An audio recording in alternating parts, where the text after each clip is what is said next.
The Jaguar is a special breed of cat, more powerful than a leopard and really wild. Jaguar is a special breed of car.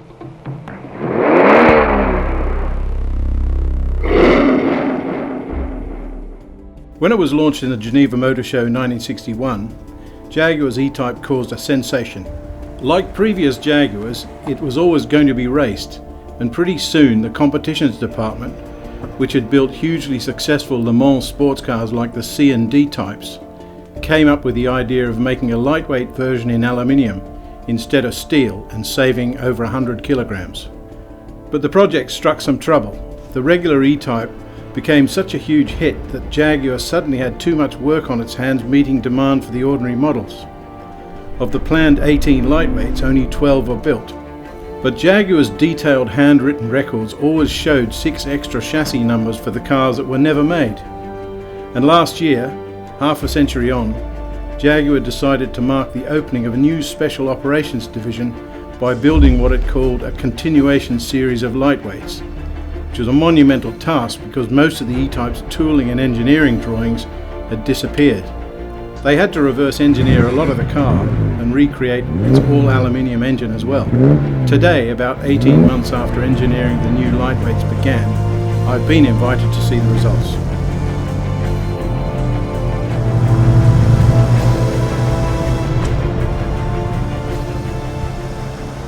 I'm here with Kevin Riches, who's in charge of one of the most remarkable projects I think I've ever seen. But Kev, how did you get chosen to be this lucky individual?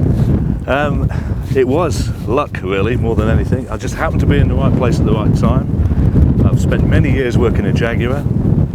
Started off on the very last of the E-types and back on them again. So, tell us a bit about the car. I gather that the job has not been to build modern versions of the lightweight E-type, but to do the car pretty faithfully to, more or less exactly faithfully to the original.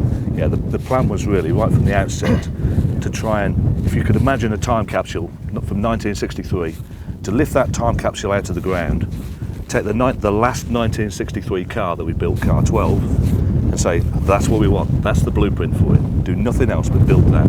So. But I gather you have done some logical modern stuff. You know, you have a CAD model of the car so it's exact and so on.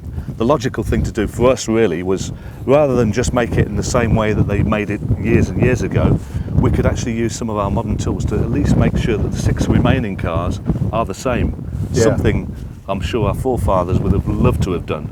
Yeah. Every car would have been different. I think the other thing as well, today expectations are from a customer that you would at least have a reasonable fit and finish. We've been tied very tightly by the FIA and MSA requirements, so we've kept those requirements, and the joining techniques are exactly the same as they were in the 60s. So old rivets, not new rivets. Absolutely, yeah, absolutely, yeah. Just give us a few vital statistics of the car, will you? That I mean, it's a short, low, narrow car to me, because by modern standards.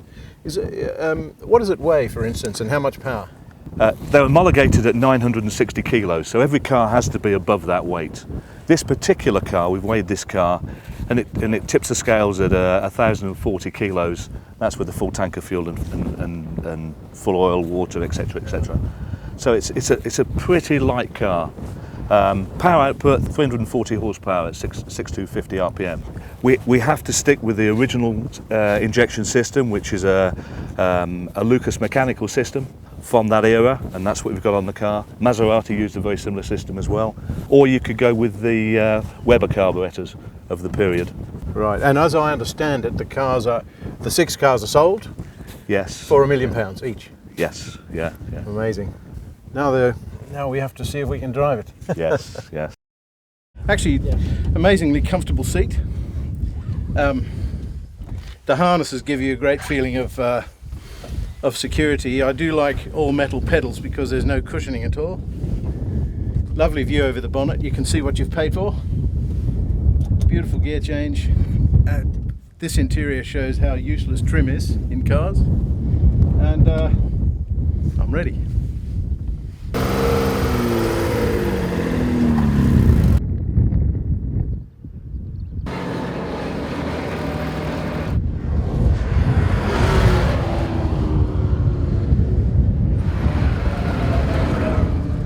Well, it's amazing. It's I mean, it's given that it's a narrow car, it feels amazingly stable.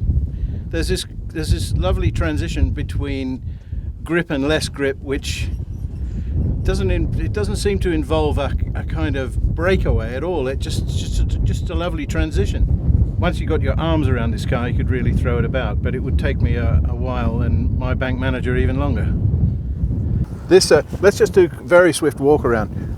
The nacelle headlight nacelles were on the originals, weren't they? They were, yes. And Slightly larger than the standard car. These different sized wheels and tyres front to rear. Did they have that? During the development of the car, they wanted more grip on the rear, so they went for the wider section tyre. So it oversteered, did it? Or? Yeah, it did, yeah. So they went for larger tyres on the rear, and hence they started pulling the arches out towards those later cars as well. Oh, I see. These are aerodynamic measures. I suppose in a way it does give you some aerodynamic influence, but it also acts as a creative vortice off the back here to pull some of the heat out of the cabin. Oh, okay. It gets very hot inside. It's all aluminium. There's no protection at all. There's obviously no air conditioning, so it gets very hot inside the car. Definitely. That's an anti-lift thing, is it? Or? And there's holes through the back of the car down to the suspension. It helps to draw the heat out from the differential and the rear brakes, and the scoops under the car to scoop the air up into the brakes, so it gets pulled out the back. Some of the E-types were fitted with them closer at the rear, but we've modelled it on this because that's how car 12 was. Right.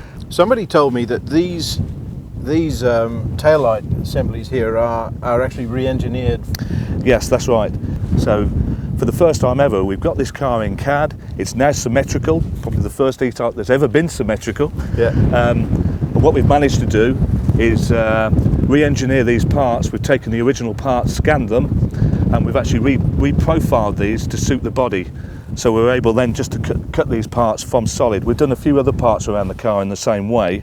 Kev, I have to see the engine. Everybody says the engine's fantastic. Can you show me the engine? Let's show you the engine, Steve. It's a masterpiece of sculpture, this E-type bonnet, isn't it? It is. Where do I lift? Just lift on the wheel arch and on the handle. Okay. We'll just watch the nose there on the ground. So that is an XK engine, except it's made in aluminium. Correct. It's a wide-angle head, which means that the valves are inclined differently from standard. They're 35 degrees one side, both on a conventional cylinder head. They're 35, both inlet and exhaust. These are 35 and 40 degrees. Right, and that means they can be bigger? It means you can get bigger valves in there. Right, yes, I see. so better breathing. But this one, you can see it's injected, can't you? With you can. Large Lucas. That's the distributor there, and valve gear. So you've effectively got a drive off the front of the engine here, off the timing chain assembly and valve gear. It drives the distributor over on the far side there. Yeah. So points ignition. There's points ignition, yes. Yeah. We've got a fuel distributor here. Yeah. Which then is driven. There's a plunger inside there, which is vacuum controlled.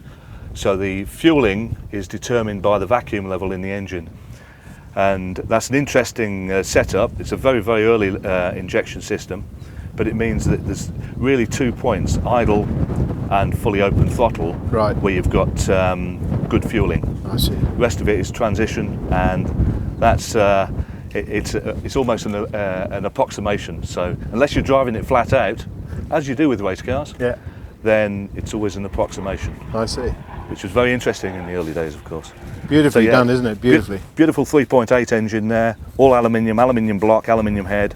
All of the detailing under the bonnet is exactly as they were as well. Yeah. So all of the colours of the frames, the detailing around the suspension, the harnessing, the clips, even the clips, they're all period clips, so there's no zip ties and things like this under there. Tell me one thing, Kev, last question. How are you going to be happy when you finish building the sixth car? I mean, everything else is going to be less, isn't it? Well, let's wait and see. I'm sure there's plenty of other projects we can have a look at and have a go at.